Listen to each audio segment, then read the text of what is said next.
Welcome to Swartz Talkin Sports. I'm your host, Les Swartz. Thanks for joining us for another 45 minutes to hour of great sports talk. We are the Fan Show. I'm a fan, and we're going to get this thing kicked off.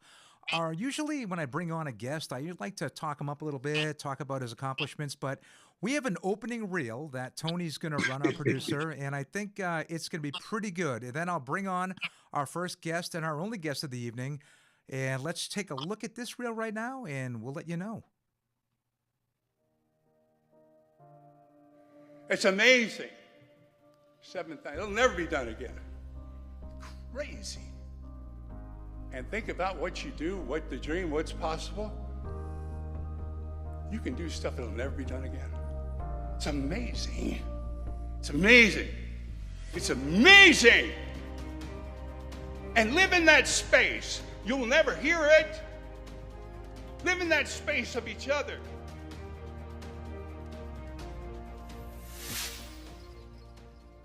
There it is. For those of you who are New England Patriot fans, LA Raider fans, Stanford Cardinal fans, this gentleman has done it all. I think he's one of the most interesting individuals I've ever met as a pro athlete on the field and off the field. Let's bring in tonight's guest, Brian Holloway. Brian. Hey, how you doing, buddy? Listen, thanks so much for coming on and joining us tonight. I really appreciate it. It's great. I've so enjoyed talking to you and going over so many of the great moments of history. It's fantastic. We've kind of, we've been chatting back and forth the last couple of weeks and really getting to know each other and things like that. And you've got such a, Brian, there used to be a TV commercial, a beer commercial, the most interesting man in the world. The guy was running with the bulls. He was jumping out of airplanes. I'm telling you, I think you are the most interesting man in the world. With everything you've done, it's just incredible. And we're going to get into a lot of your career, which you've done, post-career, but there's so much to go over. I think we're looking at the Brian Holloway Chronicles, part 1, 2, and 3. What do you think? There'll be series of the ultimate secrets to the comeback, the ultimate secrets from coming from behind, the win back, the blitz pickup strategy, all those things that I tactically learned on the football field that had tremendous application in businesses and personal lifestyles and goal setting and achieving and altering a mindset to the mindset of a champion. I mean, it's all I knew. Well, and little did I know how impactful. Well, let's kick it off. Let's start, obviously, your career. I mean, look, you're a monster. You're a big, big man, and you played big. So were you always bigger than the kids your age? Were you just a bigger kid than everybody else growing up? Well, my father was in the military, and we couldn't afford to go in regular stores and Forever shop. 24 so Fifth, we would go only to gym with 24 thrift stores to be able to shop. And as a result of that, we just wore what we could. So I was basically the kid with the high water pants. They were a little too tight, and shirts that barely fit. And yes, I was very much taller than other people, particularly when we moved to Hawaii. My dad was stationed over to Hickam at the Air Force Base, and in the culture of the schools, they had the Hawaiians, they had the Asians, they had Polynesian, and so I was taller than some of my teachers, and I was just in the second grade. Yeah, I was going to say, just looking at some of your earlier photos as we were going through these, I'm like, my God, you look like a man amongst boys in those photos. But so basically, you really get your career started. Obviously, we play youth football and things, but you played high school football. No, I didn't play youth football. You didn't play youth football. No, too uncoordinated. Well, you too shy. Hold on, wait a second. Can we talk about your street hockey career? Oh, I wanted to. I love street hockey. I came to Boston. And I love the Bruins. I lost my mind. I would listen to them every morning. I'd get up and put the transistor radio on. I always got up at 3:30. And so when I was up to sport, I said, listen, I'll do a paper route. So I built a paper route route and built it up big. And I did it in the afternoon. And that's when I'd be alone. with the great stories of the Boston Bruins. Holy smokes, most incredible thing I've ever seen. Yeah, that was pretty amazing. And obviously you were in Hanscom at that time. And then I know that you're a military family, so you guys did move around quite a bit, but you pretty much settled in high school in the Baltimore area, correct? Maryland area? Yeah, Potomac, Maryland. My dad had assignments at the Pentagon and the White House. Okay, wow. And so we had to be mission critical ready. Yes. Winston Churchill High School. Tell me about it. Go Bulldogs. Well, Go Bulldogs. We got there, and I came in to register to the school. And while I was at the front office, one of the ball players came in, and they said, "Who are you?" And I said, "Well, I'm registering to the school." And he raced down and told the football coach, and he brought me down to the locker room. And then Fred Shepard started giving me equipment. I said, "No, I'm not coming here." And they go, "Oh no, this is a good team. I want you to try out. You knew?" I said, I'm not good at football. I'm not." And they go, "It doesn't matter." So I was 6'4", and I was 15, and I was about 240. As a 15-year-old. And I was terrible. I was terrible. In fact, the first time I was captain of the fourth team. And at the end of the season, we had an undefeated season for the, what was it? Undefeated team. We weren't the seniors. Undefeated season. And so the last 25 seconds of the game, we were winning like 50-0. And it looked like third team was coming off the field. And I was like, "Oh, this is it. This is it." And the coach said, "Holloway, get in there." And I said, "Wow. All right." I said, "What position do you want me to play?" He said, "Anyone you want. It doesn't matter." And I stood there. I said, "It mattered to me. This is day one. Day one where the world changes forever." Wow. And I played like 37 seconds, and I was elated. Did you fall in love with it instantly? Like it was like, yeah, this is my home. This is where I want to be. I loved hockey. Okay. And I love baseball. Okay. Absolutely. It was not one of those. I was terrible at baseball, and I was terrible at hockey. Well, and so you weren't terrible at football, that's for sure. Well, I started training, got in the weight room, and became like a beastmaster in the weight room and training. And then I cut weight and track. And then I won the state champion in shot and discus my sophomore year. And I was like, whoa. And I started training harder. So when I lined up on the field the next year, I was a different player.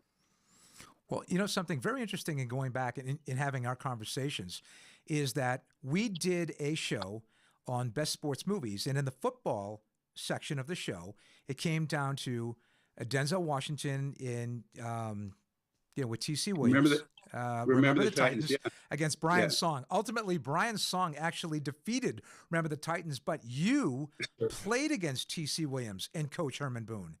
I mean, that's history right there. Yeah, if you look in the movie, when they're getting ready for the next big rival, and they're talking about the big player they're going to play against in the field, that was me.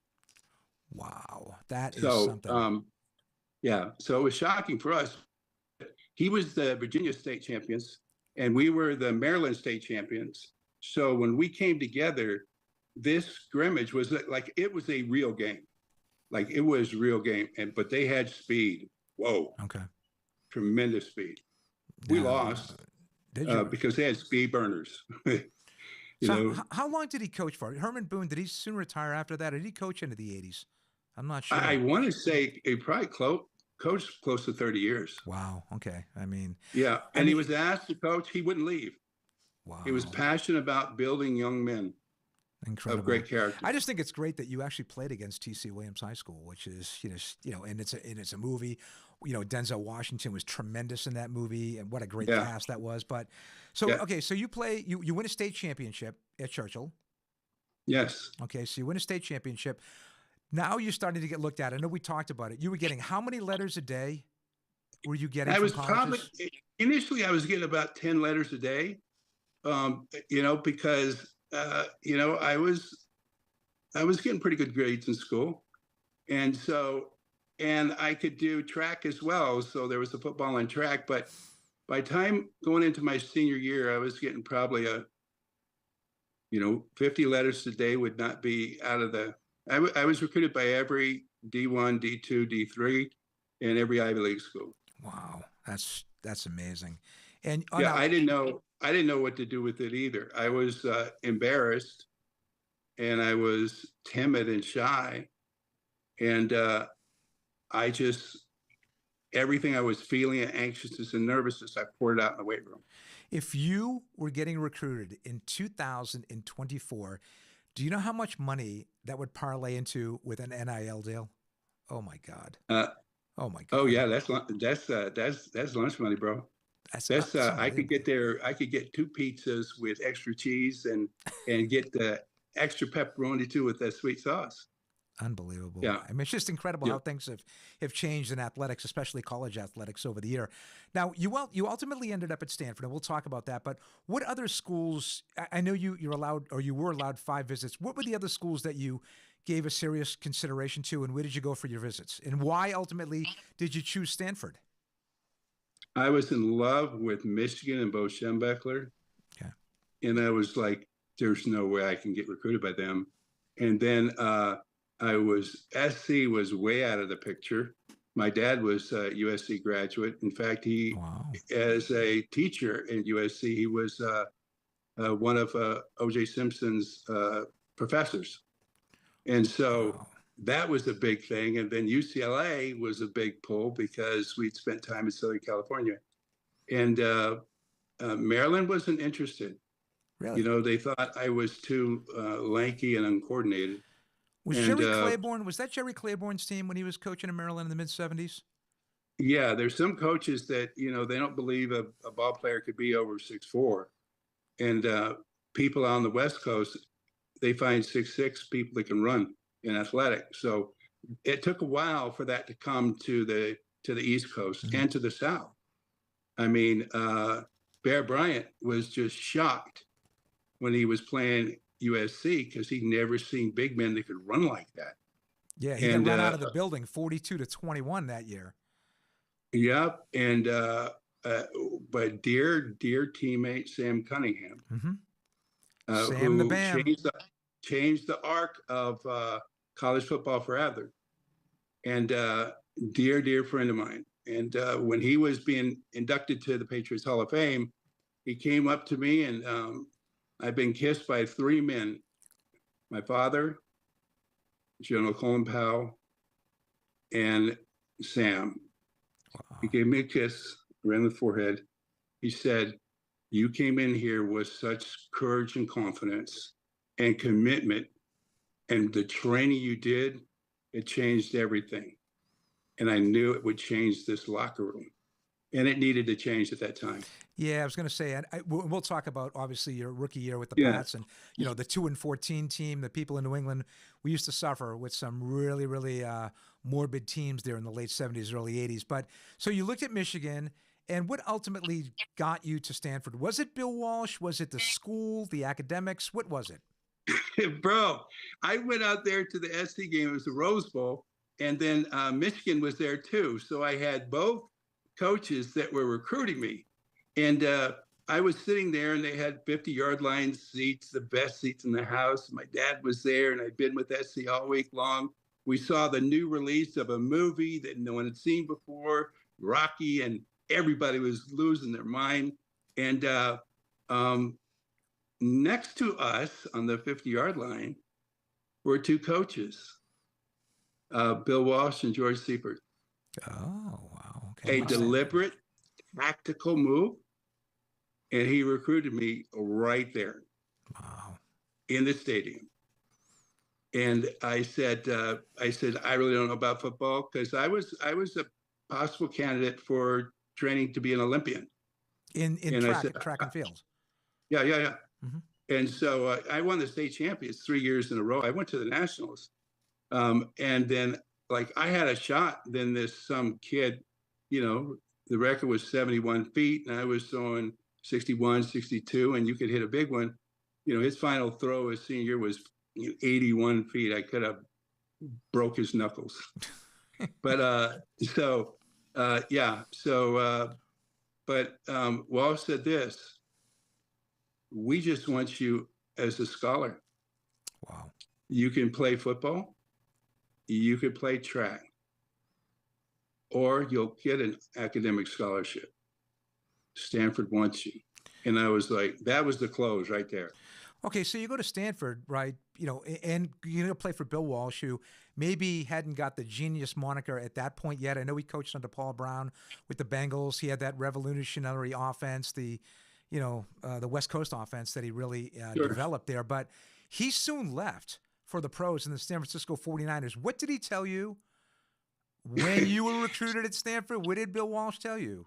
I said I would come there, but he'd have to be there all 4 years. And he said, okay. And then he started to install this offense. And it was the most brilliant offense I'd ever seen in my life. And it was many different layers. Mm-hmm. It was like 500 different plays. You'd throw the ball 45 times a game.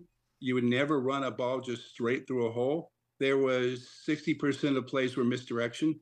I mean, it was brilliant. And he said to me one time, he said, listen, there's not just one hole you go to on every play. There's 28 holes. And it was amazing to watch his mind work.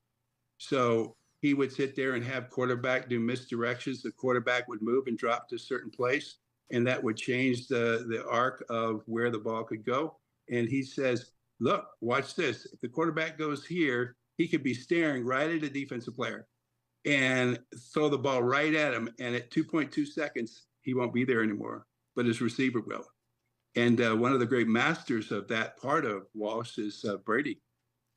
He was incredible. It was fun to watch, fun to be a part of. And then he said, and then he left. I said, you left? What you promised me? He said, will it upset you if I make you my first round draft pick? I was like, he put me on shutdown corner on that one. So you ended up. He was ready to go. It was ready to go. He was testing his offense at Stanford and see if it could be that successful. And it absolutely was. And he said, I'm out. Well, he had Joe Montana to engineer that offense. Not a bad trigger man, right? To do that in the NFL. So I know you played for Paul Wiggin, who had coached the Kansas City Chiefs in the mid-'70s. At that time, he succeeded Hank Stram.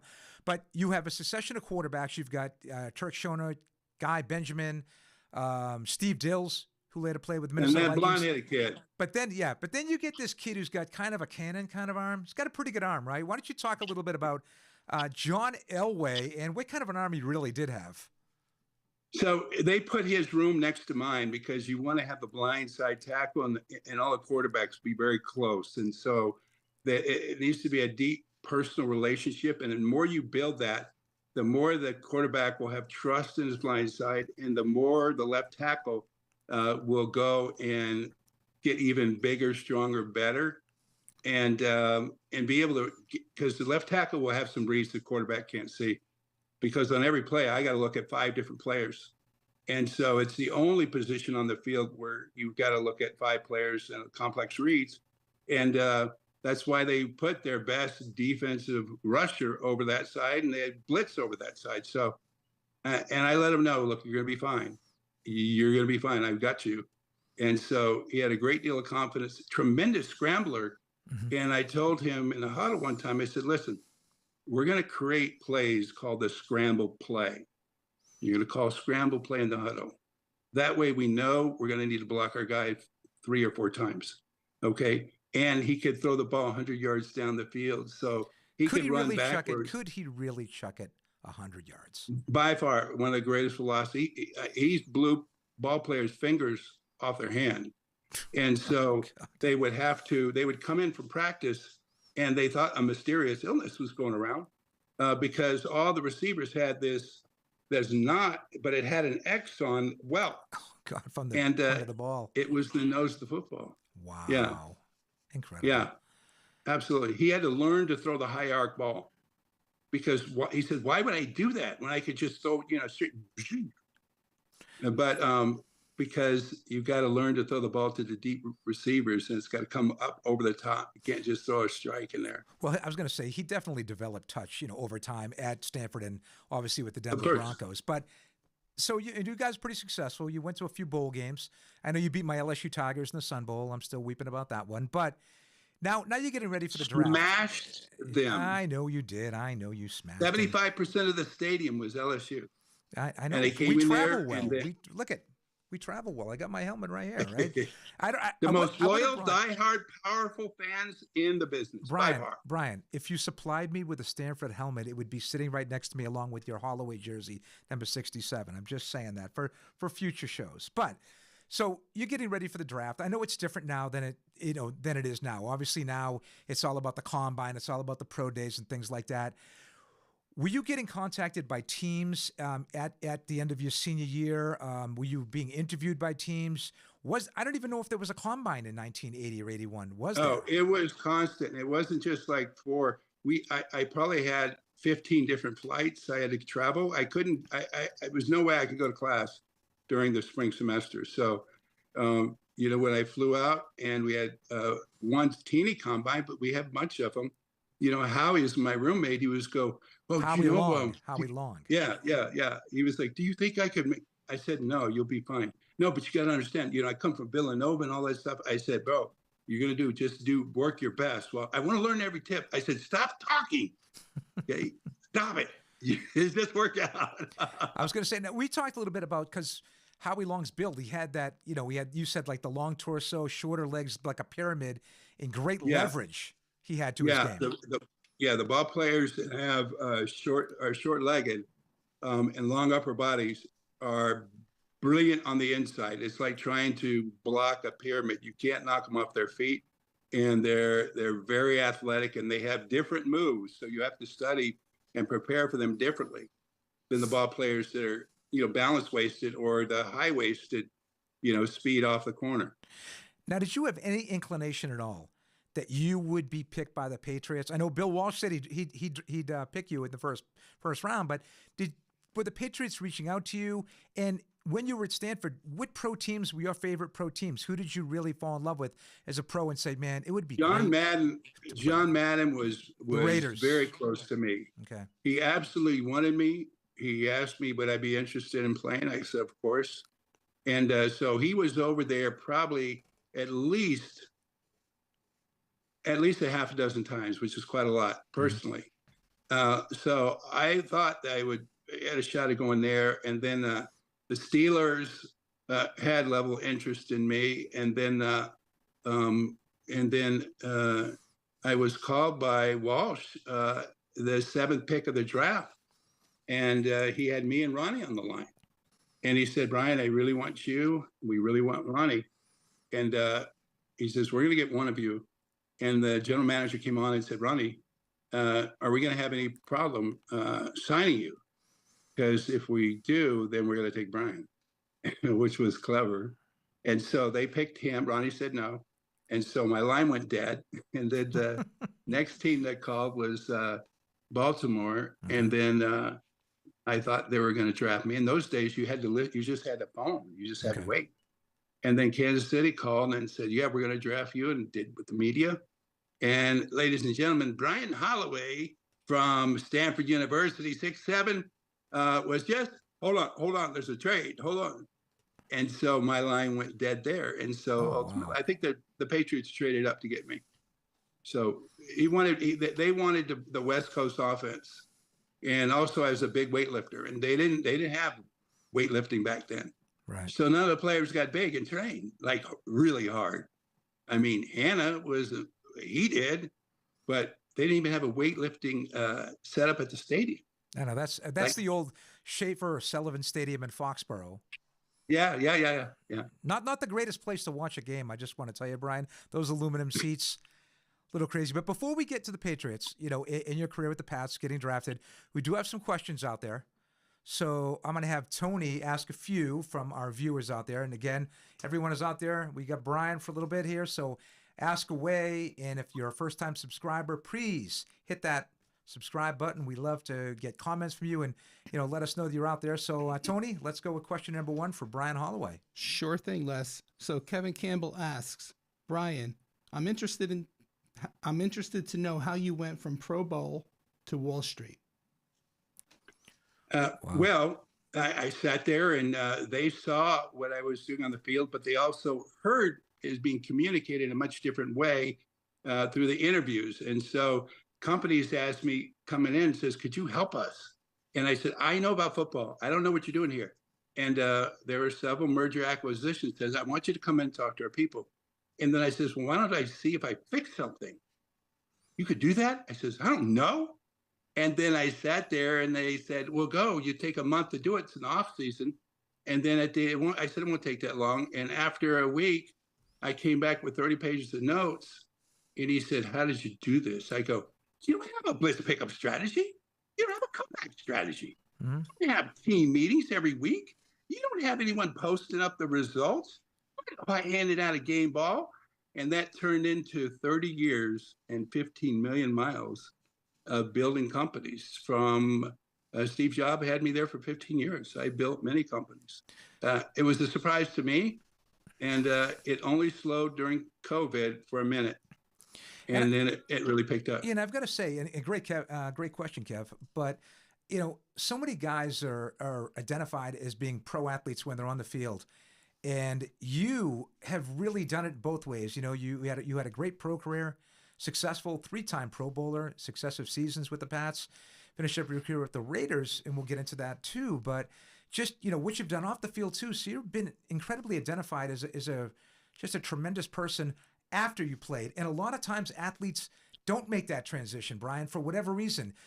Financially, they don't make the money they do, and they can't do it. The adulation that they had as a pro athlete, it's not there when they retire. You know what I mean? And I think you've been able to make that transition seamlessly and really excelled. I mean, what do you attribute that to? Being able to leave the game behind when a lot of athletes, you have teammates that it's very difficult to leave. How were you able to make that transition? Well, I'd have to say, I mean, I grew up in a military household, and you learn to work, and you learn to be accountable, learn to be on time, and you learn to sacrifice. And when I played on the field, what I did on the field was an expression of me wanting to work towards very aggressive goals, and that I was going to be unstoppable. And so the football I saw as a period of time. And from that, I was going to use that as a launch.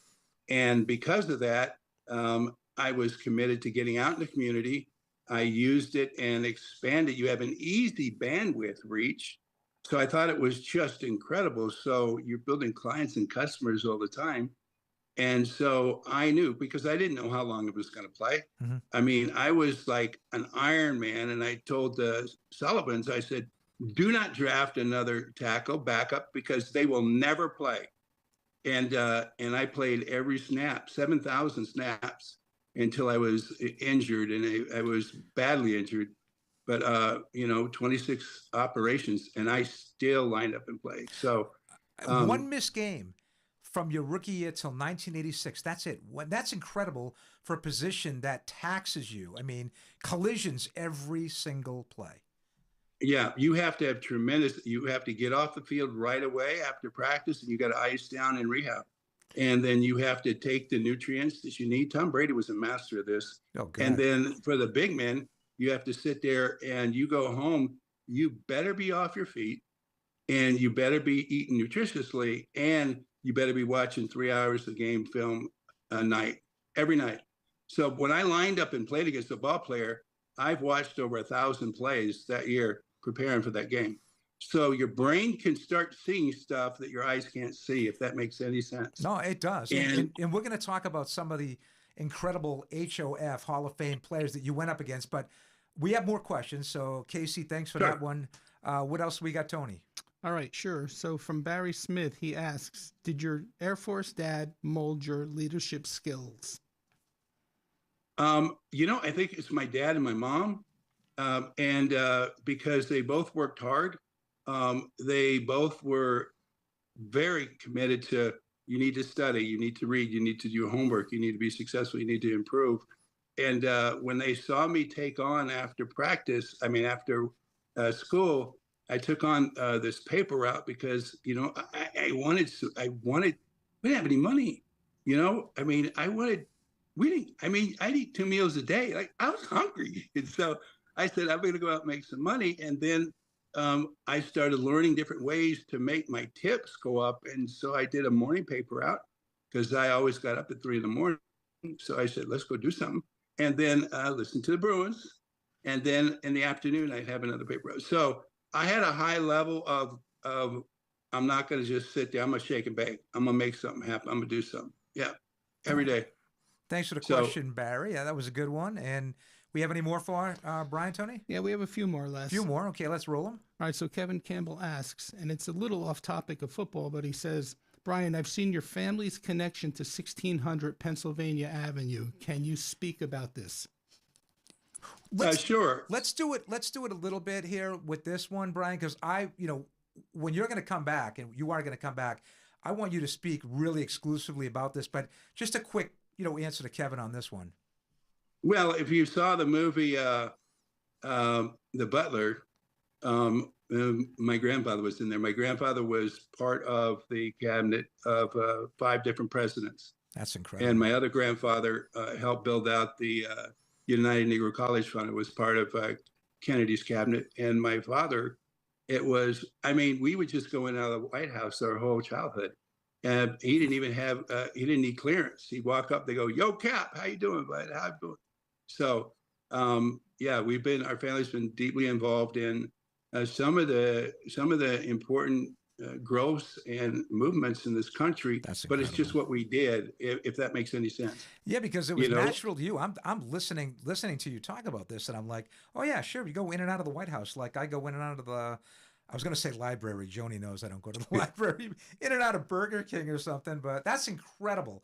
So, Kevin, thanks for that. Yeah. And I know with a future show, Brian, we're really going to touch on that. We're going to touch on that connection and those relationships. African American, Native American, Roman, and Viking. I know you're, well, that shows on the football field, but what else do we have out there? Yep. So Tech for Fun asks, Brian, what was your top bench press? Oh, my top. Yeah, the top bench press was about 575. And the Patriots said, you got to come back in here because you don't have a weight room out there that could train you. I said, really? And they said, no, you don't. You don't have anyone to spot you. And I fabricated a brilliant weight room, and I could train and squat with 1,000 pounds. And all the equipment I used, we'll show pictures next time. They'll be able to see. But I built my own gym, and it was crazy, tough, and serious. Well, I was going to say, when you came to the Patriots, we had mentioned earlier, they didn't even have a weight room, which is no. They had a Sears. An NFL team does not have a weight room. They had one of those Sears bench presses, and they had a bar, and they had weights, mismatched weights, and they had like 285 pounds. What are you going to do with that? That was ridiculous. I could actually bench press that once in a while. I know I'm going to get a joke from some of these people out there that know me, the viewers, but I could put up 300 once in my lifetime. I could do it. But, well, do we have any more questions for Brian? And then I was going to go to a commercial break and come back. Yeah, we have 3 more, if you don't mind. Okay, let's roll 3 more for you, Brian. All right, so Sean Connolly wants to ask, how good was Hannah, and could you and Hannah play today's game? Great question, Sean. John, there is no guard as powerful and as strong and precise that will ever play the game. Him and Larry Allen, he was a freak and tough and strong. He couldn't hit the sled because he broke too many of them. That's incredible. That's how explosive. Could you guys play in today's game? We would beat this. We would be. It would shock the audience because our style of play was so aggressive, and so we had a goal to move the line of scrimmage 5 yards before the running back could get there. And John and I knew each other's steps, knew each other's rhythms. We could make calls, and we could make misinformation. So he was a brilliant, smart, aggressive, You're going to get hurt. You'll be Well, sore they called after him. that What was game. his nickname? Hog. They called him the Hog. Yeah. He was. Yeah. He was definitely. He was like a runaway freight train going downhill. when he Tremendous pulled. student. And he would go and study the game films for 3 hours. And one day he came and told the coach, "Where's my films? Where's my films?" They said, "Holloway took them." And he was furious. He says, "Where are my films?" I said, "Meet you at your house at 7:00. We'll go over them." Wow. I didn't say you can come. I said, "I don't care what you said. We got Randy White and Tutal next week. So take 2 buckets and shut your mouth and let's get ready. And I'll bring you a gallon of vanilla ice cream that you like." And we would watch film together. That was the key. Yeah. You had to bring the ice cream. Yep. Yeah. Well, that's a great question, Sean. Thanks so much for that one. Tony? So Tech for Fun asks, did you ever get knocked out cold? But something tells me, Brian, by the way you've been talking, you've knocked out a few people instead of getting knocked out. I have. It was close at Stanford when Walsh had me on defense, and their knock came on the door, said, we're sending you home. You're terrible. Bring your playbook. And I said, "I'm not coming down there." She says, "Bring your playbook right now." And I said, "No, I'm not coming till after the morning's practice." And then I went out to practice, and they switched me against a guy who was a first-round pick, 6'7", 320. I was 6'7", 240. And I said, "I'm just going to hit him as hard as I could. I'm going to hit him every single play." I was crying. I was bleeding. And I exploded into him and just wanted to split him in half.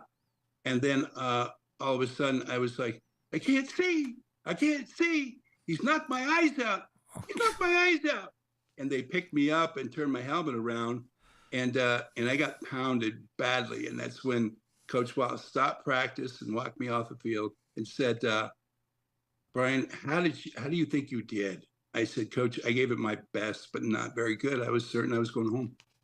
He said, "I thought you did great." And I said, "Coach, if you thought that was great, we're not going to win any games." He said, "No, Brian, you didn't have the strength. You don't have the skill. You don't have the understanding of our team. And but you lined up every play with such belief as if you did. And if every team member on this team had that level of belief and intensity, we would never lose a game. I brought you over here because I asked you, will you be my team captain?" Wow. That's some pretty high praise for a young player. So yeah, I wasn't ready for that either. I guess we got Tony's holding up a finger. 2 more minutes and 2 more questions. 2 more questions. All right, let's go to 2 more questions, then we'll take a commercial break. So let's have one of the 2 right now. All right. Marty Schwartz asks, do you think the lack of practice time, specifically padded practices, has anything to do with the injuries in today's game? Good question. No, you can absolutely not practice with pads on. Walsh did it because when you do it properly, you reduce your mental errors. You get injured a lot for mental errors, but also what it does, it makes you more aggressive on game day. But the discipline in the weight room is the biggest difference. If you're aggressive in the weight room and super tactical, because each position you got to train completely differently. It's not just getting strong, but it's strong in rehab. Then it doesn't matter. You could do walkthroughs the whole week. So let me ask you a question, Brian, before we get to the last question here. It's a compound on Marty's question there is, why are so many guys getting injured? I mean, I know a freak injury. You tear an Achilles, I get it. You blow an ACL out making a move, but there's so many nagging injuries in the game today, and I always thought it was lack of hitting, and these guys not hitting. I know. The reason why is because of the NFL and the owners in the team have taken it and made it a major priority to be more aware and alert of the injuries that happen on the field. And player care and player safety is the highest it's ever been, and it's still got to get a lot higher. But, when I played, we didn't have a second medical opinion. We didn't even have we couldn't even see our medical records. So They didn't even know, but now they do. And so all those injuries and all that pain, all that stuff, they go to a long time. Wow. Okay, well, great Yeah, question, Marty, on that one. Let's go to one more, and then we'll go to commercial. Sure thing. Barry Smith asks, 4 bowl rings, which one means the most? Well, I think the most for me, being able to go from a wild card team, we lost the first game, 4 games of the season, and then we just turned into another different. The offensive line says, you know what, we're not taking what the plays calling in, and we started calling the plays from the field in real time. And so John and I we studied, and we go, we're taking over. And Ray Berry was not equipped to call the offensive plays. And we changed everything. And it was really super good. Stanley Morgan said, I got a hot one right here. And then we could call and change the play when the quarterback was under the center. Each player had a code. It would change every quarter. And that took us into this unbelievable come from behind wild card all the way to the Super Bowl. Most incredible experience of my life, because I saw what happens when a group of people come together with an exceptional belief and a commitment to help each other win for life. And then there's a level of your performance and energy, idea, momentum, frequency that comes out that you can't explain. It is something that's spectacular. And when we went in and beat the Raiders, I knew we were going to the Super Bowl. I was out in there. I started crying. I couldn't stop crying. Yeah, in fact, Bob Lobel, who we've had on the show a couple of times, we have had Bob Lobel, part 1 and part 2. He told me to tell you to say hello. He remembers interviewing you in the locker room, and he said Brian was in tears.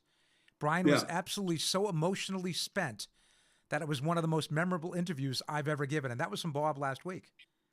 Yep, and then I didn't want to be on camera, and then of course all the cameras are there. I'm like, it's one of those kind of guys. Yeah.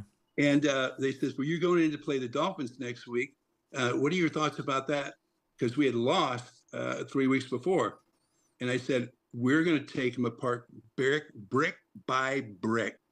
And so I didn't know where that came from, but they triggered something on me. And so we flew all night long, and we landed at the airport in Rhode Island after we had to circle because there was like 100,000 fans in the runway.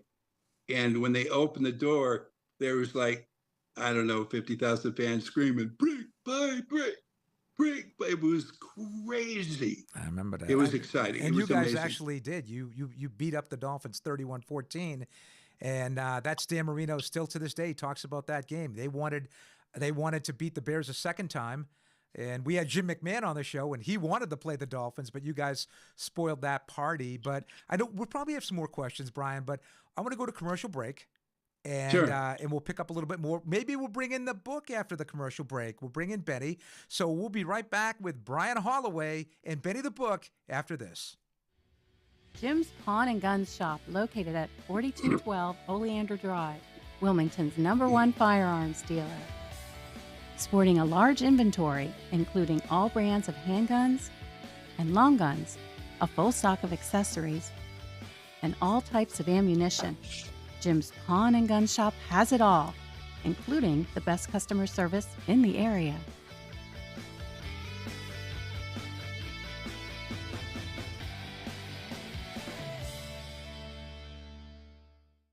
Before the lights go out, call Wilmington Generators. We offer the lowest price and a 10-year warranty for all Briggs & Stratton installations. A Briggs & Stratton powers more of your home for less money.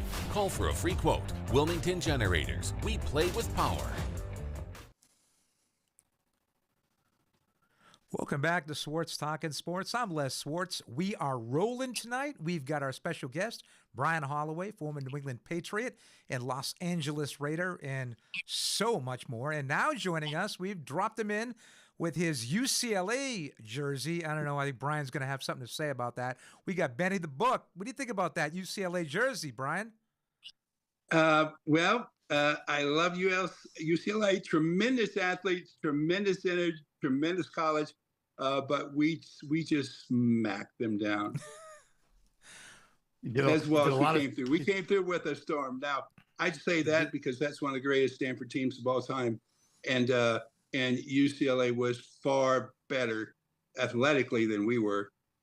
So I like to just talk a little Stanford smack there, but it was a great challenge. So playing against the champions, USC, UCLA, it's crazy.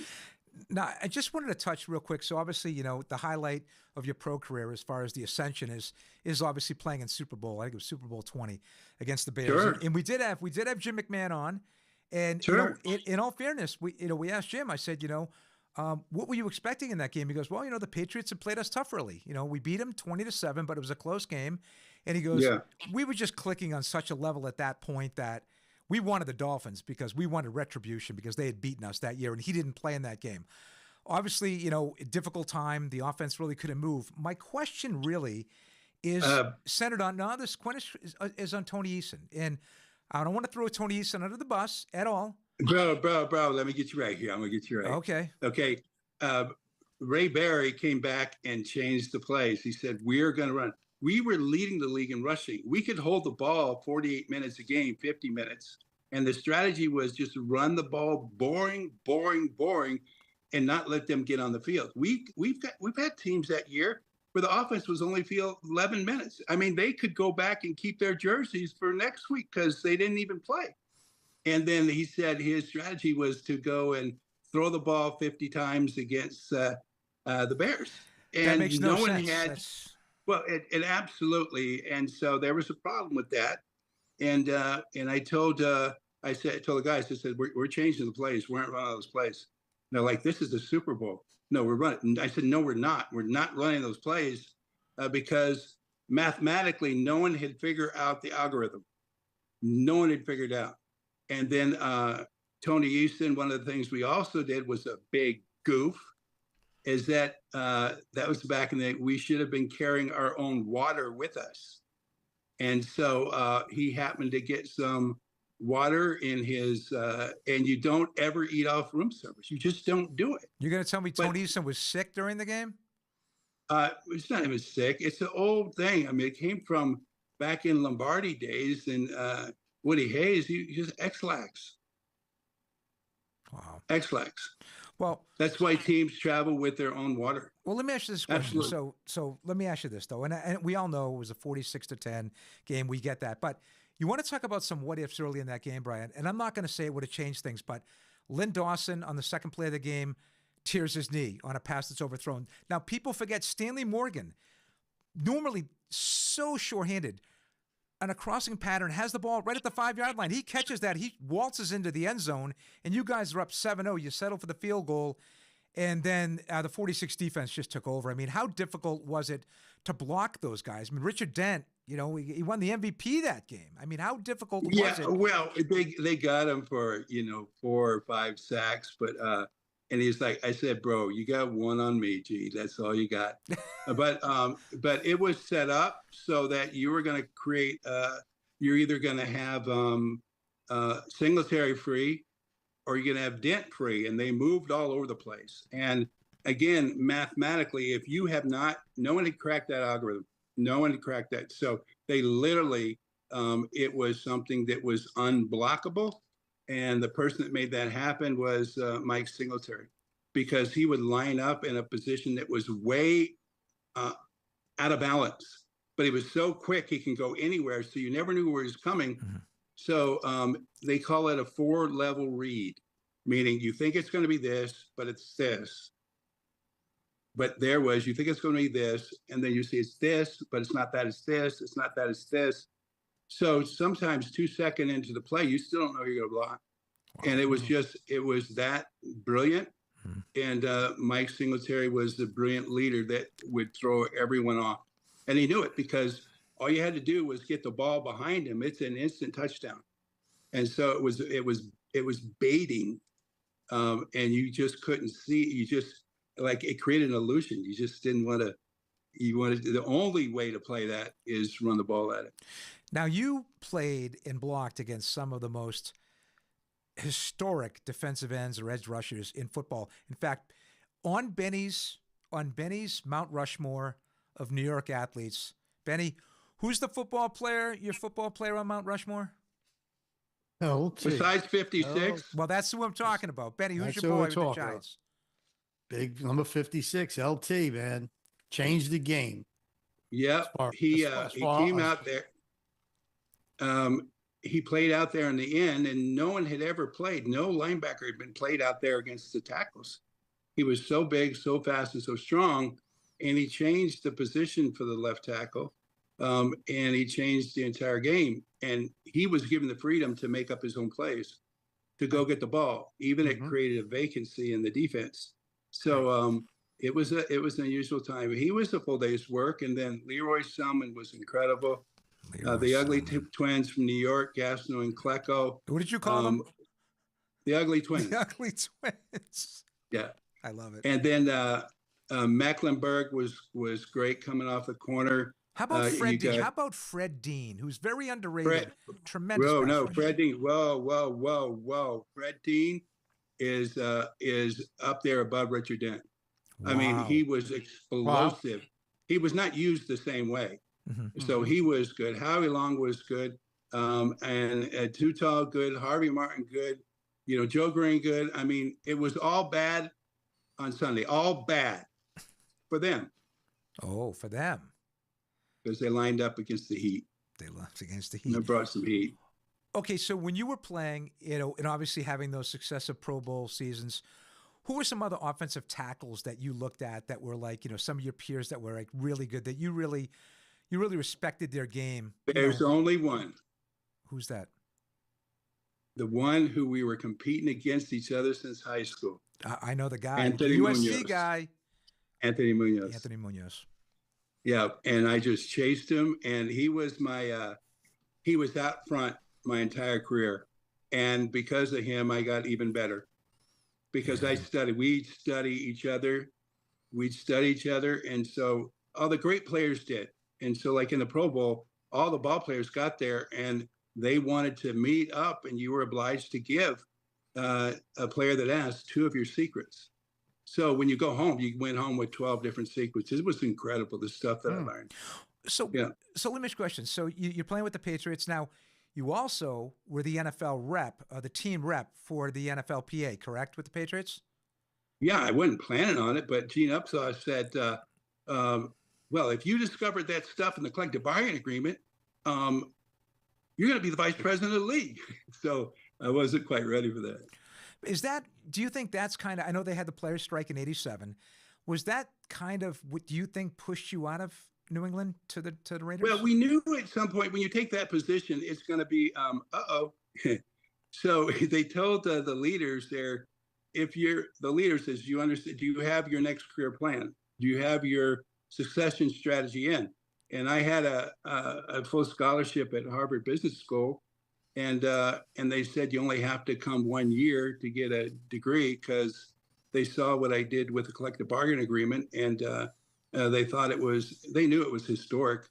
And so when I took that position and then I went on national TV, I knew that I was already in Harvard, had a place in the Harvard Square. And I said, no, I'm ready. So it didn't surprise me. But it did surprise me because I went on national TV, and the next morning driving into practice, listening to the radio, Brian Holloway, the New England Patriots, been traded to the Raiders. That's how you found out on the radio. Wow. Yeah. No one even called you first, huh? Yeah. Wow. Well, again, in those days it was a bit different, but it's one of those things that you have to prepare for that as an athlete. But how did you feel? I mean, this is the only team, like this is the team that drafted you, right? The Patriots. This is your home now. And how did you feel to, be all of a sudden, wow, now I have to go across the country and play for, and I know you were a Raider guy, you like John Madden, but how did you feel about that whole thing? My heart is New England and Boston, from age 10, 11 years old. Bobby Orr fan, Esposito fan, Cheevers fan. That's why Brian and I get along so well. That's why we get along so well. And then Pye McKenzie fan, and who knew that I'd end up marrying his daughter? Crazy. So it was crazy. So I love New England is always home, and I love the fans. I just thrilled, and my family has had probably 100-year relationship with the Kennedy family. We were very close, and so I was kind of swooped up by Ethel because 76 was her favorite number. That was the LA Ram. God, his name will come to me in a minute. Rosie Greer. Rosie Greer, yeah, that Bobby loves so much. And so I was very close to all the kids and spent many. They said, you need to stay all summer. I said, no, I got camp. They go, yeah, but we're playing football too. It was something. Benny, is this guy like incredibly interesting or what? He's unlike any other I guess it's those Stanford guys. I was watching Richard Sherman today on TV. And no, he is brilliant. He's sharp. He's brilliant. Yeah, that's what I was going to say. I had this picture of him watching. Richard Sherman did not go to a big event and have Ted Williams sit next to him, bro. Wow. I lost my mind. Ted Williams. And he was like, I said, I love baseball. It was terrible. And he goes, were you able to get your hips around? I go, I don't know what that means. I would lose sight of the ball. And he said, listen. And he says, I want you to listen. It's very simple. And he says, you look at a ball and you can see these points on the ball. I was like, I get that. And so we're there like this. And then we both look up and the whole, 600 people in the audience had pushed up to hear this. And all the media was there because I didn't know our mics was on. And so, we both looked up. He says, I'll tell you later. It was at the Rose Bowl. Wow. Yeah. That's incredible. But I love baseball. Oh. Well, let me throw this to Benny. So Benny, Brian got to block for, and I'm going to get your opinion. Well, obviously we're going to get Brian's opinion on how great of an athlete he was, but Benny, Bo Jackson, is he the best athlete you ever saw as a pro? By far. Let me get Benny's take, and then I want to find out what it was like to block this guy.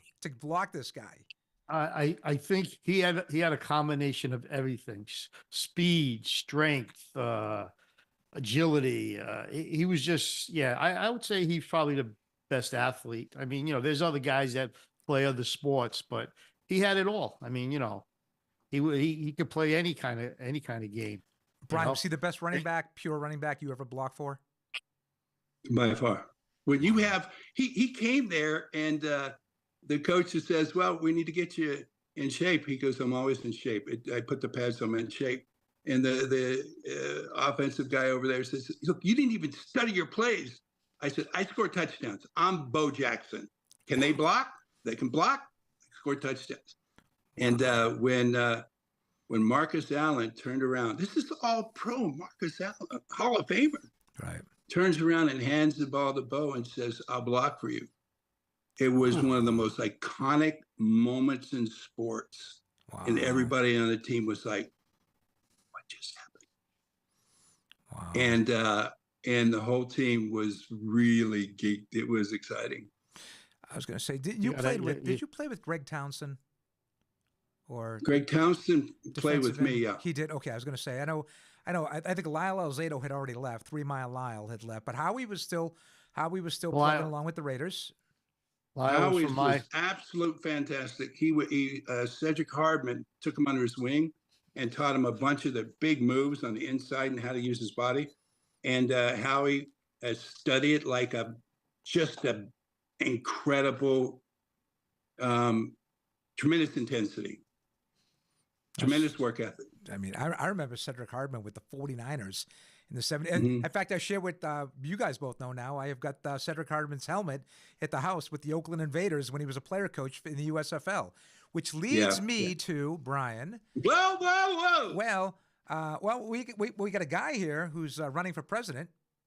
Yep. And you had know him very well. You had a little bit of a relationship with him. Why don't you kind of expand upon that?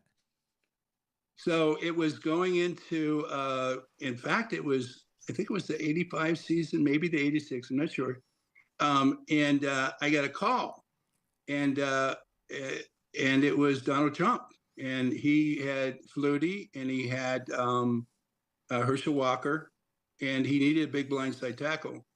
And so, he did some study and they said, who's the best? And they said, well, Holloway can not only great at the line of scrimmage, but he gets downfield and disrupts the defense. He has a new style of play and very innovative. and very decisive. And so I got a call from Trump. I mean, he called me. He said, Brian, congratulations on an incredible career. Herschel's down here, Doug's down here. They have beautiful places in my tower. I got one for you. I'll triple your salary. Are you interested? I said, absolutely, I'm interested. He says, will you give me a call? Give me a call back tomorrow. And the Patriots had 24 hours to match it. And they did. No kidding. So I stayed with the Patriots. Who was the GM back then when you in the mid '80s? Was it Dick It Steinberg? was Sullivan. Oh, Sullivan. Patrick Sullivan. Patrick Sullivan. Yeah. That's right. Okay, that was Patrick Yeah.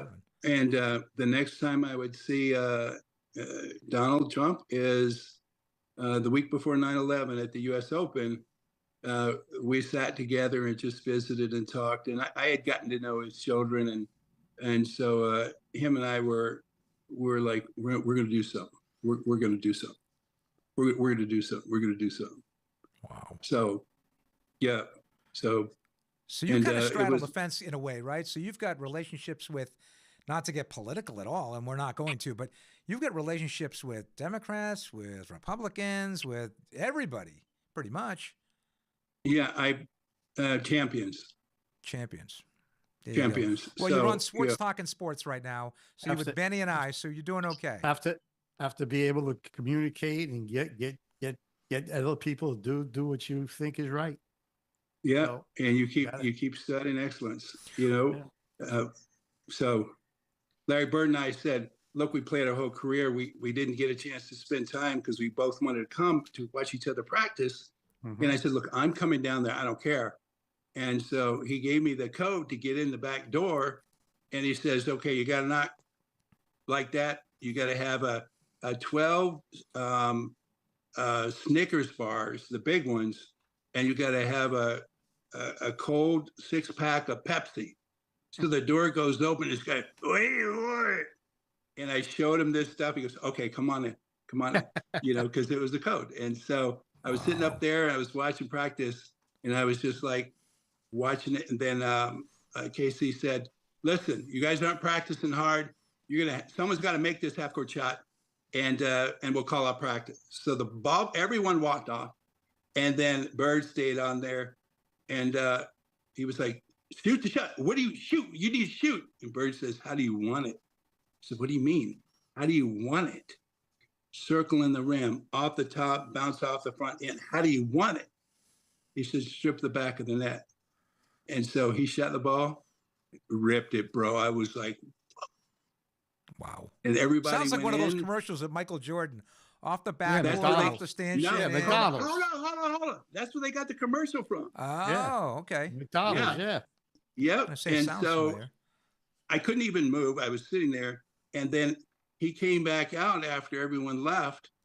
And then he shot for the next, probably shot 200 balls for the next hour and a half. I watched every one. That's incredible. And there's this dude sitting on the other thing and he was smoking a cigar. I was like, sir, I'm pretty sure you're not supposed to be smoking inside here. He said, no, it's fine. I said, no, sir, I'm pretty sure it's not, it's a fire hazard. I know, I do know that, sir, but you shouldn't be smoking in here. And he said, yeah, I'm pretty sure I'm good. I didn't know who that was. Red. We know who it is. I was like, Big Red Auerbach. Yeah. It was so embarrassing. Well, let me show. So Brian, we've gone, we've really done a lot on this first show, and obviously, we're going to have you back. We have to, because we have a lot of things we haven't touched yet. But the one thing I want to talk about before we let you go for Brian Holloway Part 1 is what ultimately got you out of the NFL. Was it injuries? Was it just was it just time to leave, or what? Did anything force you out of the NFL? How did that work out? It was time because we came off a tremendous, magical, massive year. I had the scholarship at Harvard. I was testing different things in terms of what next is going to look like. I put away a little lunch money there, so I had a 4-year cash burn when I was going to be okay to find it out what's the next big play. I had several offers to go, and one one of the guys that I got very close to, he said, listen, I want you to come be the president of this bank. And so I had opportunities out there, but the injuries were very serious, and I went as far as I could. Mm-hmm. Absolutely. I went as far as I could. So broken ankle, torn ACL, broken neck, broken hands, shoulders coming off and all that kind of stuff. And I said, no, it's and I know how to suspend pain. I know how to ice down. I know how to treat. I know how to, the incredible things that this allows you to do, where you can make the whole game be in slow motion, and the healing and all that kind of stuff. I was big about that stuff, but I said, this is as far as I'm going to go with that. Yeah. And that's what makes it great, Brian. Like I said earlier, you're defined as what you did off the field as well as on. And you can't say that about the majority of athletes out there. I'm not saying everyone, but I'm saying you unlocked the door. You discovered 15 million miles. I was going to say a lot more than I'd ever do. But listen, we want to stay in touch. Obviously, we will. Look, when I was in Chicago and I was sitting there speaking to this big corporate Silicon team, and Gail Sayers was in the audience. Oh, God. Listening to me, I was like, oh, we got you. My heart was no. This is great. Evidently, we've got more questions. Okay. So we cannot leave without more questions from our viewers because we love our viewers and they keep us going. So before we let Brian go, I guess, how many questions do we have, Tony? Not many, 2 or 3. Okay, let's throw 3 questions and then we'll wrap up this segment with Brian. And we'll bring Brian back probably in a couple weeks, so whenever he's available. So let's get the questions. Sure, Barry. And there's more on brianholloway.com. They can go there and see about it. Actually, brianholloway.com. Please check that out. We're going to be throwing that out throughout the rest of the show. So, yep. Barry Smith asks, why star HMS 300? Oh, help me save 300. That was when I was down here in Florida, in our upstate property, the big house. Was left vacant, and a bunch of kids came in and threw a party. And I had a GPS around the whole property, so I was seeing what happened. I had a security net over it, and so I sat there and I said, I've got to fly up there tomorrow. And so that night I built a website, and it was basically a letter to their family. I was kind of good at building websites. And I said, listen, I'm coming up tomorrow. Please bring your children up there. You know where I live because I raised many of the community. I always have these big events at the house. Mm-hmm. And I said, please have them come up. And I said, these are your kids. And all their social media that they were pushing out, I put on the website because I could capture it. And so bring them up here. I will get the food. We'll have a barbecue like we always did, no alcohol. And we'll talk to them. They can clean this place up. Because if we don't do this, we're going to lose some in the curve. And the site was Help Me Save 300 because there were like 700 people there. Wow. Oh, wow. Yeah, destroy the property. Wow. Okay. So, God, I did not know that. So that's pretty amazing of you to do that. So we got, how many more questions? 2, 3. Oh, Brian, people love talking to you, so let's just keep them rolling. Go ahead. We have another one from Barry. He asks, did you keep an eye out for Brother Jonathan growing up? Oh, yeah. We have to. Okay, so you're going to have to let everyone know what your younger brother Jonathan is doing these days. Okay. Younger brother Jonathan was also even more of a brilliant scholar. And went to Stanford too, scholar. And he played football. Then Yale graduate school, then head of African American Studies at Yale, then dean of Yale, then provost at Northwestern, and then now president of Rutgers, a brilliant genius, and turned down Stanford, and he's just Jonathan. That's awesome. Wow. Sister went to Stanford too. She went to Harvard, and then she built out Starbucks. Very successful. Wow, great question. So I'm the slacker in the family. Oh yeah, you're a slacker. Oh yeah, you're the slacker. If he's a slacker, Benny, you and I are in big trouble. Oh God. Oh yeah, you ain't kidding. You ain't kidding. Who do we got next? What do we got up next? We have Tech for Fun asks, what was the first thing you bought with your first This is NFL always an paycheck? interesting one. Oh. Pair of pants that fit? A pair of shoes?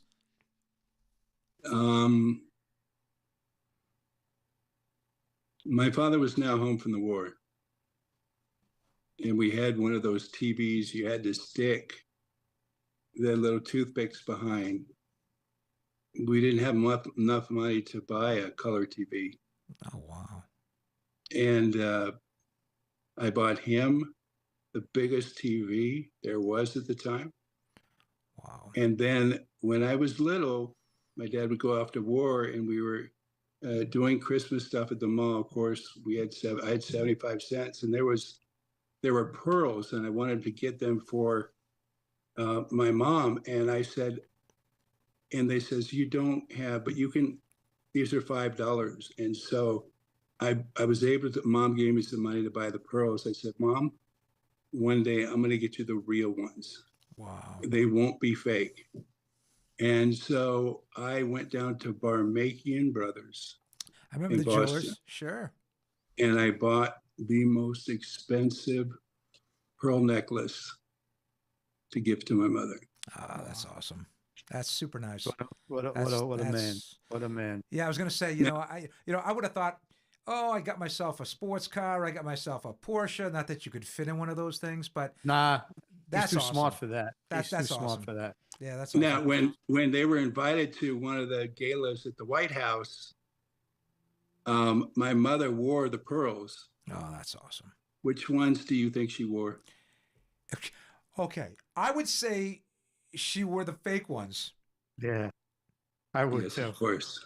Of course. She didn't. Yeah, I mean, but that's Because it was outstanding. such a treasure to her. Yeah, that's Yes. outstanding, Brian. That's tremendous. Wow. That's a beautiful story. Well, we got one more question, and then we're gonna Buick Riviera, $1,200. First car. Well, let's get this last question in for Brian, and then we'll actually let Brian take a break and have a nice evening tonight, and then we'll bring him back. But let's get our last question in for Brian Holloway. All right. So Howard Bloom asked, 68 Buick Riviera. 68 Buick. what did you think of Belichick not playing Malcolm Butler in the Super Bowl? Oh, that was a big discussion on last week's show. Yeah. Let's put it this way. Let's go back to the most famous Super Bowl where Marshawn Lynch wasn't allowed to take the ball in. Well, the reason why, he had a $25 million bonus if he took and won the winning touchdown of the game, and he got another $100 million pump to his next year's salary. So contracts have a lot to do with stuff, because once you're at the Super Bowl, you've made all the money you could make. So I'll just release that one little insider secret. But let me ask you this. But let me ask this question though. So we talked with Bob LaBelle about this last week, and that was my question: is, there's a lot of stories about, Bob said Bob that LaBelle doesn't know the stuff I know. Okay, well, we should have you and Bob on the same show. You guys can talk about it, but Yep. but to dress the guy, to dress him, and not play him in a game where your defense has not stopped the Philadelphia offense the entire game, and to not play him in one defensive snap because you think that he put the best players out there to give your team a best chance to win, that is an outright lie. That's a lie. It's a contract thing. I know that Marcus Allen needed 5 more yards to go and be the lead rusher for the Raiders, and he would get a bonus of 2.5. They pulled him. Well, I did hear that. That was Al Davis and him kind of had a contentious relationship about those types of things. It had But everything to do with a contract. so you're thinking this whole thing, him not playing, was contract related? I promise you it was. Wow. Well, good question, Howard. I wasn't expecting that answer, but good question there. Well, listen, Brian, this has been awesome. We've gotten to know each other the last couple of weeks. It's been amazing talking to you. Obviously, we're going to keep in touch.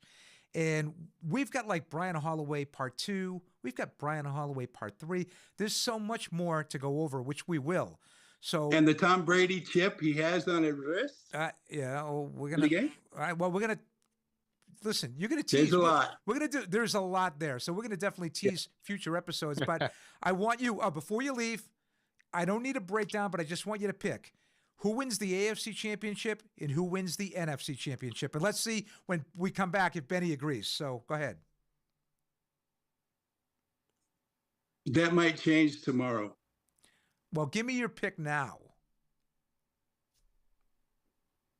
Ravens, because I'm dearly connected to Harbaugh for 40 years. I sent him a shout out today. Okay. And so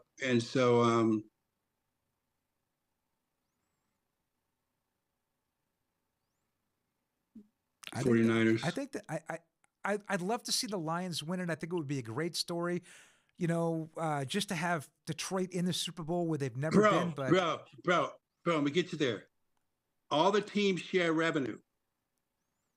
Well, the that's team that brings the most excitement and the greatest lift is who you want to win. If we go and beat the Bears in the Super Bowl, we just beat Chicago. Okay, we're New England. Chicago. right. And so they want to maximize revenue. And so all the teams get the same check. It's one company. They have 32 different franchises. So you think it's San Francisco against Baltimore in a rematch? Possibly. That's what I'm thinking. Or it could be something else. I'm curious to see what Benny. Debo's a big X factor, whether he plays or not. I really think Detroit's going to keep it close. I really do. I think, you know, Campbell's done an amazing job. If they can minimize mistakes and they can run the football a little bit, I like that. I like the Lions. Bro, I will say, I did too. I love them too. And I believed in, could you imagine if they only do it? It's the formula. I was broadcasting with Madden. And then during the broadcast, he said, I want practice. I want you to see if you like this. And then suddenly I hear something and the producer says, call a penalty. I said, there's no penalty. And then Madden says, watch. And I says, how could you call a penalty? And the referee called a penalty. And I said, for what? He said, well, I spilled my coffee on my thing and it's messing up. And he started cleaning up. And I go, you can't call a penalty. It wasn't. And he goes, that's our game. We bought that game. And I said, you are right. You're right. Wow. Okay, we could get into a massive discussion about that, and we will. We will when we bring Brian Holloway back. But Brian, could you imagine if that's true? Oh, well, if that's true, it opens up Pandora's box. So, but let's that's for another time. But I just want to say, first of all, this has been an amazing, amazing interview. I thank you for coming on Swartz Talkin Sports and sharing a lot of your history, you know, growing up, getting into college and pro football. And there's much more to do with Brian Holloway. Delivered the Boston Globe and the Herald Traveler, bro. Dude, the Herald Traveler. Like, I was out there. I know you were. Well, we're going to bring you back. So let's keep in touch, you and I. Let's keep in touch. And we'll schedule a show for the next couple of weeks based on your schedule. And we'll make it happen. The Brian Holloway Chronicles Part 2 on Swartz Talkin Sports. But Brian, again, thanks so much. Have a fantastic week. Have a great weekend. Enjoy the games this weekend. Amazing. Thank you. And take care, Brian. Pleasure meeting you. This has been great. We'll be back with Benny the Book and his 2 picks this week after this. You got it. Thank you. Thanks. Take care.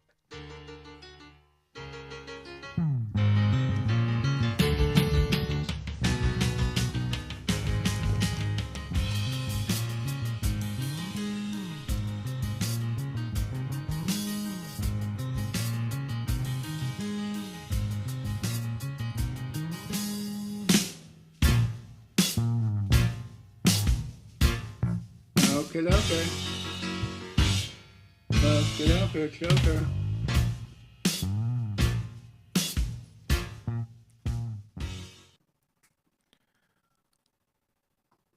Welcome back to Swartz Talkin Sports. I'm your host, Les Swartz. Again, special thanks to Brian Holloway. Outstanding stuff. I mean, my God, very interesting guy, Benny. Yes. Remember I told you there's athletes that are just great athletes and they think they could get away with their athletic ability. Here's a professional that used his mind to build his body, to learn, to study. He probably outsmarted most guys. No, there's no doubt. You can tell. I mean, he studied, all those hours in the film room and technique and things like that. But so, Benny, did you see that new commercial? Motorcycles. I think you need to jump on one of those. Oh, you can go riding with us, Benny. No motorcycles for me, buddy. All right. Well, listen, let's get to your picks. I know we're running long today, and we hope we still have some viewers left. It's been a long show, so why don't you give us your quick picks? So let's start with the AFC first. I think I took the Kansas City Chiefs. Okay, is that like correct, the Chiefs? Tony? Now, what are they getting? 3.5? 3.5, yes. Okay, against Baltimore. I think he's 10-0-1 as an underdog, and it's got a lot to do with Kansas City's defense. If they could just keep him contained, if they could contain him, but the Ravens also have a great defense, so they do. It's going to be a good game. Benny, the X factor here has got to be. You just said it. You got to contain this guy, but right now, Lamar Jackson can just kill you in so many different ways. And I think the key is going to be Kansas City's offensive line. Can they slow down the Ravens' rush? Team had 60 sacks this year. They can put pressure on you with 4 guys. I think it's a close game, but I like Baltimore by a touchdown, Benny. And they have 2 of the best linebackers in the game. Fast. Roquan Smith, great pickup from the Bears. Bears. They were talking about how the speed of those 2 guys. They just, they just all over the place. All right, so we'll see. So you like Kansas go City? With Kansas City. You think KC's got a shot to win it outright?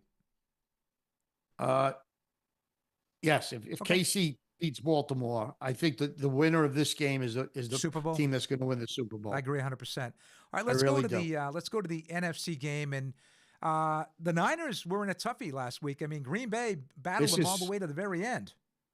Yes, I think I took Detroit in this game, plus the 6.5 or 7 points.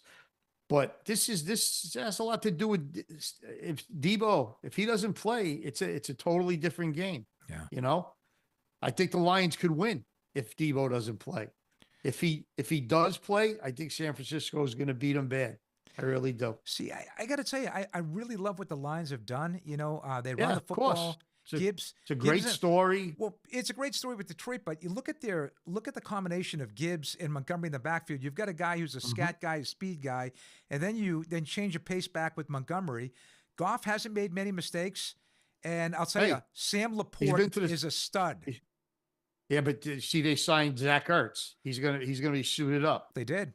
They signed Zach Ertz the other day. He was on the practice field, the practice squad the last 2 days. And they're going to put him on the squad for the game. But you like because they lost their other tight end. He broke his wrist or arm or something. But let me ask you a question. But do you think San Francisco runs away and hides in this game? If Debo plays, definitely. Okay. And even without Debo, But I took the Lions. I mean, I'm thinking Debo's not playing. Yeah. I'm gonna tell you right now. They said that he's probable this week, which I don't even know what that means anymore. They're so secretive when it comes to injuries, but let's see what happens. So Benny likes the Kansas City Chiefs getting 3.5 at Baltimore, and he likes the Detroit Lions getting points against the San Francisco 49ers. I kind of like that one. I think it's going to be a close game, but hey, last week I picked Buffalo. But I bet Kansas City. Well, you bet with your head and you pick with your heart, so you won that one. So it was a good bet on your side. But listen, let's hope you go 2-0 this week. We'll be back. We have a big Super Bowl show coming up. I usually don't like to pub my guests, but I did speak with him today. So we have on tap, it looks like, on Tuesday the 6th. We're going to do a little difference from the 7th. We are going to do a little different. Tuesday the 6th, Jerome the Bus Bettis has let us know that he would love to come on and do a Super Bowl show. I did speak with Jerome today, so we'll wrap that up next week. But that'll be a great Super Bowl show. We'll be talking with the Bus. You're ex-Notre Dame guy, Benny. You'll be. I got to get a Golden Dome for that. I got to get the Bus jersey for that. Are you kidding me? I need number 36 Pittsburgh. But Benny, listen. Best of luck this weekend on the picks. Yes. Appreciate Okay. you coming on again. Great, We're going to be great back with a show. wrap after this, but we'll let Benny go, and we'll be right back after this for the final wrap on Swartz Talkin Sports after this. High Tide Chiropractic, located in Leland, North Carolina, off Village Road. Dr. Levi Bradburn and his team specialize not only on spinal and extremities care, but also focus on sports injuries and a variety of chronic ailments. Treatment plans may include diet and lifestyle behavioral modification to achieve optimal health. Call us to schedule your free consultation, and we will design a personalized program to meet your needs. It's time to get the results you deserve.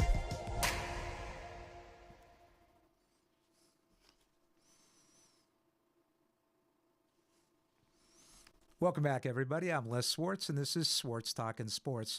Again, very special thanks to our guest tonight, Brian Holloway. Again, brianholloway.com. Check it out. This guy is into everything. So probably the premier motivational speaker in the United States going today. So please check that out. We'll be running things throughout the week as well on Brian and brianholloway.com. We're going to have Brian back. We're going to do Brian Holloway Chronicles. We'll have part 2, 3, 4, and 5. So much to talk about there. Again, thanks, Benny. I hope you go 2-0 this week. If you haven't already, and this is your first time checking out the show, please hit that subscribe button. Comment. I answer them every single day. We get more and more comments every week. It's fantastic. Let us know how the show was. If you have any questions for our guests, we can always get those as well. We're going to be doing a special giveaway. Once we hit our 500th subscriber, we're close. We're going to do a giveaway at 1,000, and we'll be letting you know about that in future shows.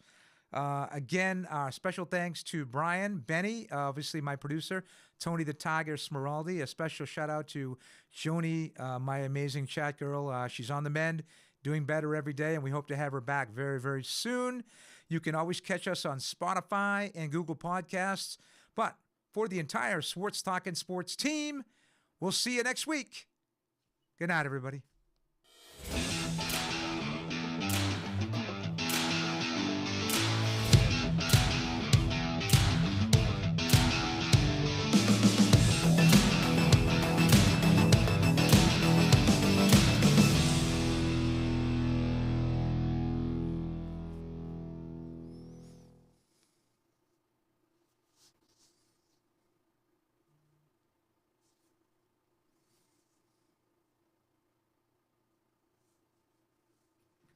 We clear?